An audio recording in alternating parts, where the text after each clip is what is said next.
اور معززین کے ہمراہ اپنے داماد فاروق کے استقبال کرنے کے لیے موجود تھا۔ وہ فاروق کا اتنا بڑا اور عالیشان قافلہ دیکھ کر حیران رہ گیا۔ اس کے گمان میں بھی نہیں تھا کہ فاروق کے پاس اتنی دولت ہوں گی۔ اس نے فوراً اپنا گھوڑا دوڑایا اور فاروق کے پاس جا پہنچا۔ اب وہ فاروق کے ساتھ ساتھ اپنے تمام درباریوں اور وزیروں کے ساتھ شہر میں داخل ہو رہا تھا۔ وہ فخر سے سینہ تانے ہوئے گھوڑے پر سوار تھا۔ وہ سوچ رہا تھا کہ جتنی دولت فاروق کے پاس ہے اتنی تو کسی خلیفہ یا بادشاہ کے پاس بھی نہیں ہوگی۔ شہر میں پہنچ کر فاروق نے جن تاجروں سے قرض لیا تھا انہیں وعدے کے مطابق دگنا قرض ادا کیا۔ اس نے اپنی پیاری بیوی کے لیے ہیرے جواہرات جڑی ہوئی چھوٹی چھوٹی صندوقچیوں میں نہایت قیمتی اور خوبصورت زیورات اور بہت سے صندوقوں میں شاندار لباس پیش کیے۔ تمام لوگ بے حد خوش تھے سوائے وزیر اعظم کے، جس کا نام جعفر تھا۔ ایک دن بادشاہ کو تنہا دیکھ کر وزیر اس سے کہنے لگا، بادشاہ سلامت، میں نے تو آج تک ایسا کوئی بڑے سے بڑا تاجر نہیں دیکھا جس کے پاس اتنی مال و دولت ہو جتنا کسی بادشاہ کے پاس ہوتا ہے، اور میں نے تو یہ بھی نہیں سنا کہ کوئی حقیقی تاجر غریبوں اور ضرورت مندوں میں اس طرح اپنی دولت تقسیم کرتا ہے۔ ایک اچھا اور ہوشیار تاجر کبھی اس طرح اپنی دولت نہیں لٹاتا۔ وہ تو ہمیشہ موقع کا فائدہ اٹھا کر زیادہ سے زیادہ منافع حاصل کرنا چاہتا ہے، اسے کبھی کسی سے ہمدردی نہیں ہوتی۔ بادشاہ نے وزیر سے پوچھا، تو پھر حقیقت کیسے معلوم کی جائے کہ فاروق کون ہے؟ وزیر نے کہا، کوئی مشکل بات نہیں ہے، ہم فاروق کو اپنے خوبصورت باغ میں کھانے کے لیے بلائیں گے۔ وہاں صرف ہم تینوں ہوں گے۔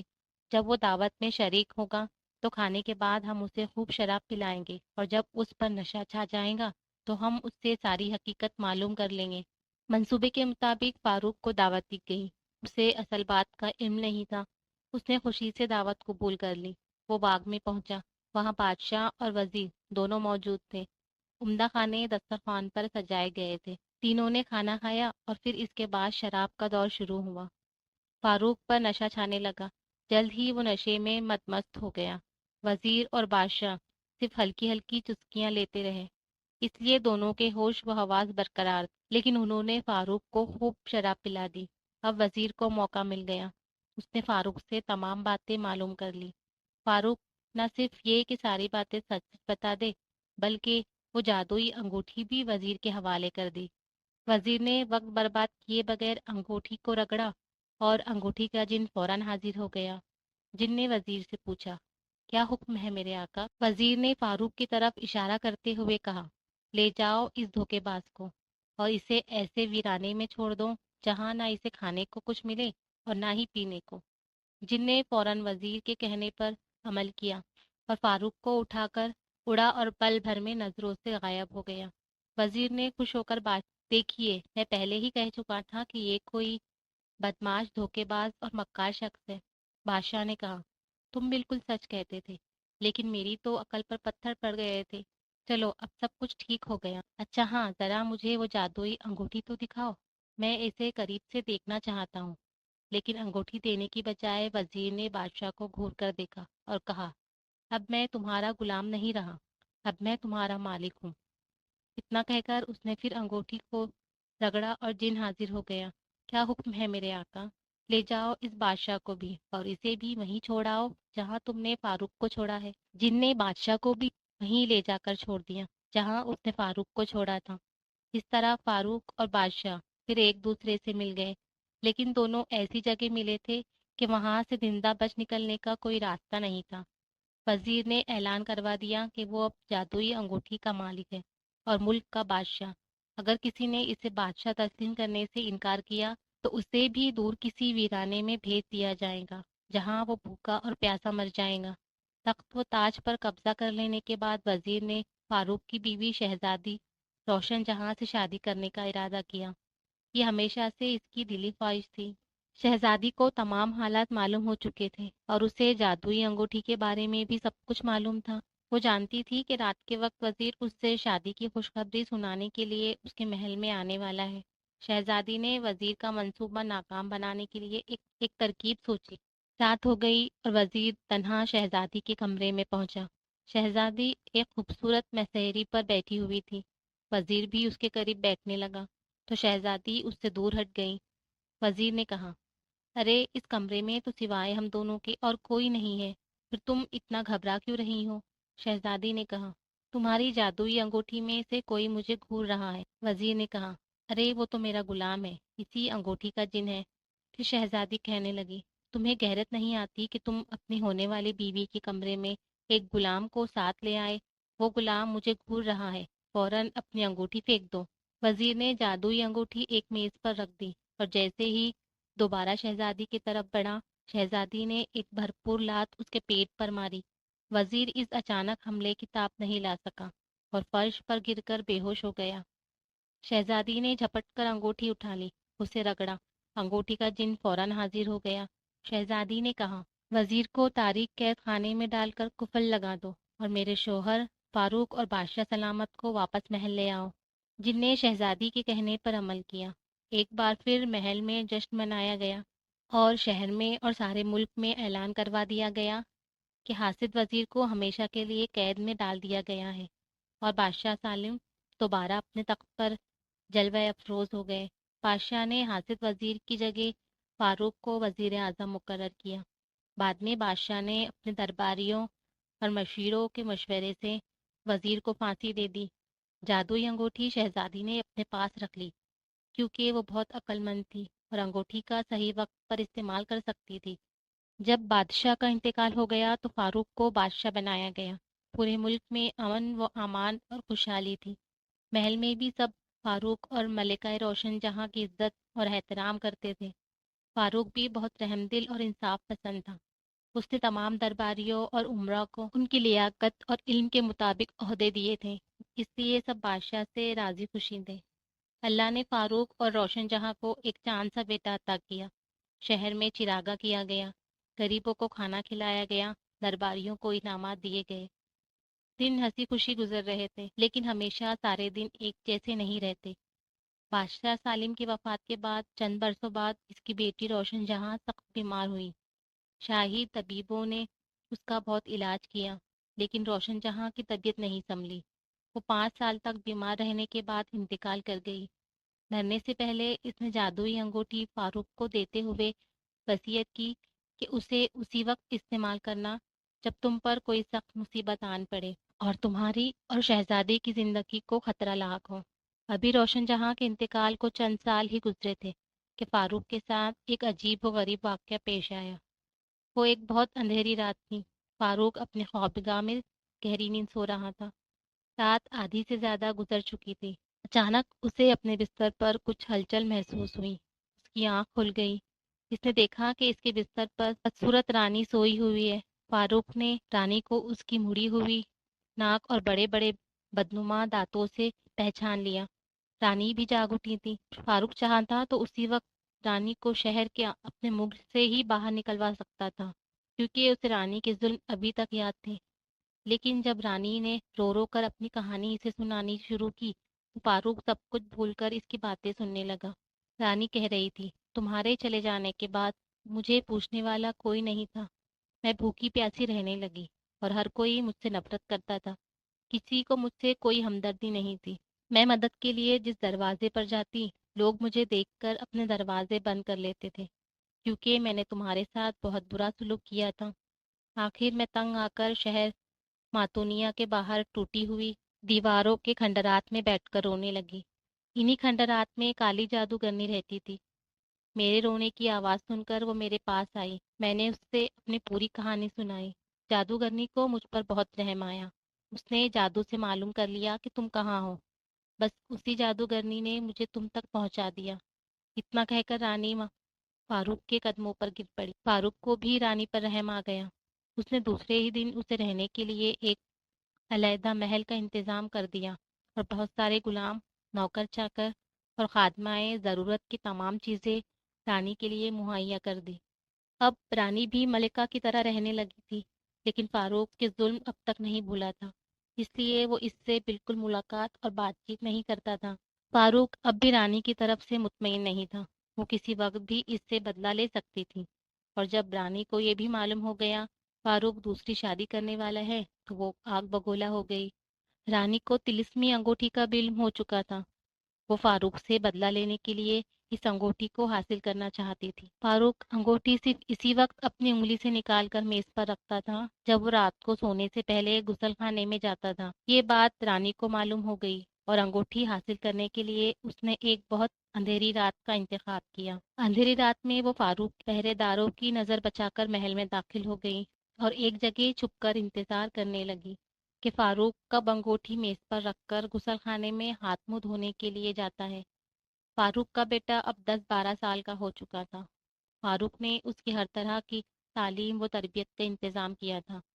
شہزادہ شمشیر زنی، نیزہ بازی، گھڑ سواری غرض ہر فن میں بہت ماہر تھا۔ فاروق جب رات کو غسل خانے میں داخل ہونے لگا تو رانی خاموشی سے اس کی خوابگاہ کی طرف بڑھنے لگی۔ اتفاق سے اس وقت قریب ہی اپنے کمرے میں شہزادہ جاگ رہا تھا۔ اس نے قدموں کی آواز سنی اور فوراً تلوار سنبھال کر کمرے سے باہر نکل پڑا۔ اس نے فاروق کی خوابگاہ میں جھانک کر دیکھا۔ رانی اندھیرے میں کمرے کے کونے کونے میں کچھ ڈھونڈتی پھر رہی تھی۔ شہزادہ ہوشیار ہو گیا۔ کمرے میں کافوری شمع کی روشنی میں اس نے رانی کو پہچان لیا۔ رانی آہستہ آہستہ بڑبڑا رہی تھی، آخر اس نے جادوئی انگوٹھی کہاں رکھی ہے؟ اب تو شہزادے کو یقین ہو گیا کہ رانی جادوئی انگوٹھی چرانے کے لیے یہاں آئی ہے۔ اتنی دیر میں رانی آخر اس میز تک پہنچ ہی گئی جس پر انگوٹھی رکھی ہوئی تھی۔ رانی انگوٹھی دیکھ کر بہت خوش ہوئی اور چپٹ کر اسے اٹھا لیا، لیکن اس سے پہلے کہ وہ انگوٹھی کو رگڑتی، شہزادے نے لپک کر اس کی گردن تلوار سے اڑا دی۔ خوابگاہ میں کچھ گرنے پڑنے کی آواز سن کر فاروق بھی غسل خانے سے نکل پڑا۔ اس نے شمع کے مدھم روشنی میں رانی کو فرش پر پڑا دیکھا، جس کا سر اس کے تن سے جدا ہو چکا تھا۔ قریب ہی اس کا نوجوان بیٹا خون میں ڈوبی ہوئی تلوار لیے کھڑا تھا۔ فاروق نے دوڑ کر شہزادے کو گلے سے لگا لیا اور اس طرح رانی کا قصہ بھی یہیں ختم ہو گیا اور فاروق اور اس کا بیٹا چین و سکون کی زندگی گزارنے لگے۔